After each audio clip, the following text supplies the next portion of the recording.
مساء الخير. من اول امبارح والناس مستنيه الضيف اللي معانا النهارده. الضيف ده قالب الدنيا كلها، الفيديوهات بتاعته متشيره على الانترنت بشكل كبير. المعلومات الاوليه بتقول ان اسمه ابو عبد الله المصري. ايوه، ابو عبد الله المصري، وكان مسجون في جوانتانامو، ولكن هو معروف اليوم بالنسبه لنا باسم محفوظ زلطه. محفوظ زلطه ده هو بطل قومي في مصر، وهو بطل عمليه ارهابيه كانت من عده اسابيع. طبعا مش بطل عمليه ارهابيه يعني هو كان ارهابي، لا، هو الراجل ده اللي احبط العمليه دي. الناس كلها عايزه تعرف ايه حكايته. النهارده الليله دي اكسكلوسيف على الساعه اليوم هيكون معانا الاستاذ محفوظ زلطه. مساء الخير يا فندم. مساء الخير يا استاذ عمرو. على فكره ناس كتير مستنين اللحظه دي، وانا شخصيا كمان مستنيها. انا عايز اعرف في الاول مين هو محفوظ زلطه. انا انسان عادي يعني، محفوظ عبد العزيز زلطه. وتحب ابتدي لك حضرتك من ايه؟ تحب ابتدي من ايه؟ ابتدي من البدايه، خلينا نعرف انت مين يعني. تحب ابتدي مثلا بالمروحه؟ مروحه؟ المروحه. ايه علاقه المروحه بحياتك؟ ما دي البدايه حضرتك يعني. مروحه اللي ادوهاني في توظيف الاموال سنه 88. يا عيني، هو انت كنت منهم؟ بالظبط. هم ضربوا بفلوسنا في البورصه وضربت الفلوس بالبيرو، فلسوا يعني. وايه علاقه المروحه بالموضوع؟ هقول لسعادتك ان انا كنت حاطط تقريبا تحويشه العمر في توظيف الاموال. ايوه. فادوني بدل الفلوس دي حوالي 100 مروحه صيني. 100 مروحه صيني. نصهم تقريبا بيشتغل ونص ما بيشتغلش. مش مشكله، مروح بقى يعني. يعني طالع من المراوح تضحك بصراحه. مراوح في ايدي وحلو، فلوسك راحت. معايا مراوح. لا، وادوني كمان حصر يعني. دي جامعه حصيره؟ جامعه حصيره بلاستيك، ما اعرفش، ادوني كميه حصر ظريفه. واثاري عشان التواليتات للبيبي. البوتشي؟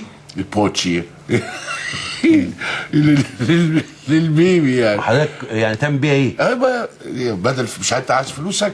خد فلوسك، خد بوتشي. ساعتها قررت بقى ان انا اهاجر. حضرتك سافرت عشان تحارب؟ لا، عشان ادرس. لكن يعني لقيت نفسي بحارب، ما اعرفش ازاي. حاولت طبعا ان انا ارجع. لقيت ايه بقى يا سيدي؟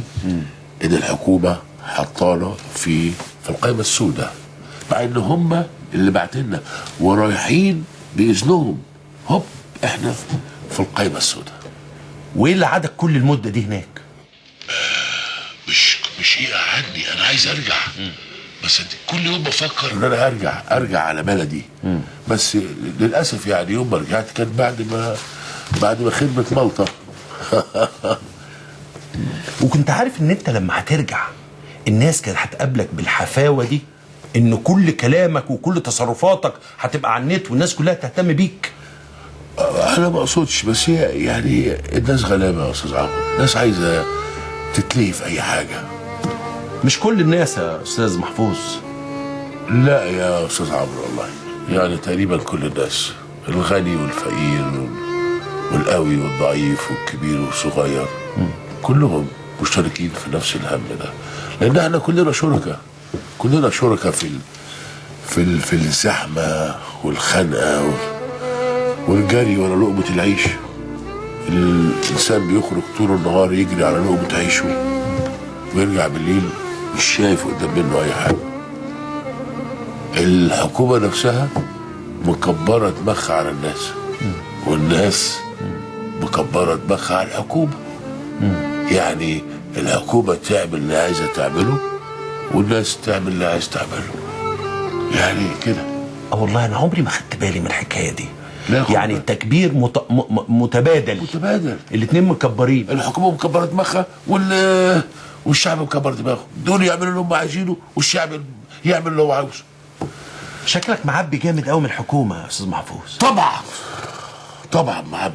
لان الجريمه كلها حصلت قدام عينين الحكومه جريمه ايه؟ وتحت اشراف اقف بس وبرعايتها. لو سمح يا استاذ محمود، جريمه ايه؟ استنى بس، اهدى، خلينا يا جماعه بس اهدى بس، نطلع فاصل اعلاني ونرجع تاني ونشوف ايه حكايه الجريمه الكامله اللي بيتكلم عليها استاذ محفوظ. ارجوكم ابقوا معنا.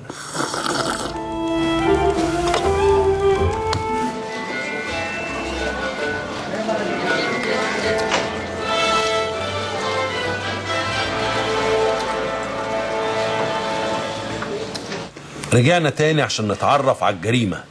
ايه الجريمة اللي بيتكلم عليها محفوظ؟ ايه الجريمة؟ الجريمة الكاملة اللي بتحصل من سنين. الجنان اللي احنا عايشينه كل يوم لحد ما بقى هو العادي. يعني ايه؟ يعني مثلا نفرض ان واحد نفسه يشتغل في الحكومة، يدفع آلاف الآلاف علشان يشتغل في الحكومة، نفسه يضمن مستقبله، عايز يبقى له معاش، بعد كده ياخد ايه من الحكومة؟ ملاليم. حضرتك احنا عندنا 6 مليون موظف في الجهاز الحكومي المصري بيتقاضوا اقل مرتبات في العالم. عندك حق فعلا. ماذا تفعل له هذه الملاليم يا استاذ عمرو؟ اوكل نفسه ولا اوكل امه ولا اوكل اخواته ولا اوكل اي حد هو مسؤول عنه؟ يضطر يعمل ايه؟ انه يسرق، يختلس، يرتشي. دي مش جريمه؟ اعلى نسبة فساد حكومي في الشرق الاوسط. مواطن نفسه انه يتعالج، الحكومه توفر له سبل العلاج، يخش المستشفى سليم يطلع عيان. دي مش جريمه؟ عندنا سرير لكل 1000 مواطن. جميل قوي قوي قوي. كل الجرائم دي لما واحد نفسه يعلم ابنه، عايز يدخله مدرسه بمصاريف. مصاريف ايه؟ فلكيه. بلاش نبعد عن المصاريف الفلكيه للمدارس الخاصه ونقول الحكومه، المدارس الحكوميه المجانيه. دخل الولد المدرسه، آلاف الجنيهات للدروس الخصوصيه، وفي الاخر يا ريت يطلع الولد متعلم او فاهم اي حاجه. دي مش جريمه؟ 20 مليار جنيه حجم الاقتصاد اللي تحت الارض من الدروس الخصوصيه في مصر. واحد شاب اتعلم في الكليه 4 أو 5 سنين دراسه ودح وكب 2 ألف 4 وإيشي وأحلام وأمال، وهطلع وهتخرج وهبني وهعمل أسرة وهعمل بيت وهعمل. مفيش شغل، اضطر يشتغل أي شغل، أي شغلة، أي حاجة. مفيش. أعرف ناس اتخرجت من الجامعة بعد دراسة اشتغل دلوقتي ورا صبي علمة يمسك سجاد، متعلم قسم سجاد. أنا لا أسخر من هذه المهنة، ولكن ماذا أفادوا هذا التعليم؟ 4 سنين بيدح في تعليم. دي مش جريمة؟ جريمة طبعا. شاب نفسه انه يتجوز، عايز يتجوز، حب واحدة عايز يتجوزها، مفيش أي إمكانية، مفيش أي حاجة. أعمل إيه؟ مفيش شغل. أعمل إيه؟ أقتل؟ أسرق؟ دي مش جريمة؟ 9 مليون عاطل في مصر. واحدة بقى أيا كانت الظروف تبيع نفسها عشان أيا كانت ظروفها، عايز تتجوز أو اتجوزت راجل كبير، عملت أي شيء، بتبيع نفسها علشان الفلوس. دي مش جريمة؟ دي أقذر جريمة. ترجع من بره، ولنفرض إن إنسان راجع من بره بعد غربة طويلة وداخل بيته، يقابله أخ من إخواته يقول له إيه اللي رجعك؟ ترجع مطرح ما جيت. ارجع من مطرح ما جيت. وأخ تاني يقول له هات لو معاك فلوس هات. دي مش جريمة؟ 5 مليون مصري بيحاولوا ياكلوا عيش في العالم كله بره. لما تقضي عمرك كله بره بتحلم انك تعيش عيشة كويسة. دي مش جريمة؟ جريمة. طب بذمة يا استاذ عمرو الحاجات دي كلها ما تضحكش؟ الحاجات دي ما تضحكش، الحاجات دي تبكي يا استاذ محفوظ. الشاعر العظيم أبي الطيب المتنبي قالها زمان: وكم ذا بمصر من مضحكات ولكنه ضحك كالبكاء. طب والحل ايه؟ قنبلة. قنبلة ازاي؟ قنبلة. قنبلة ايه يا عم؟ قنبلة تنسف البلد دي كلها، تجيب عليها وطيها وتسويها بالأرض، عشان نبتدي من أول وجديد بقى ونبنيها على نظافة.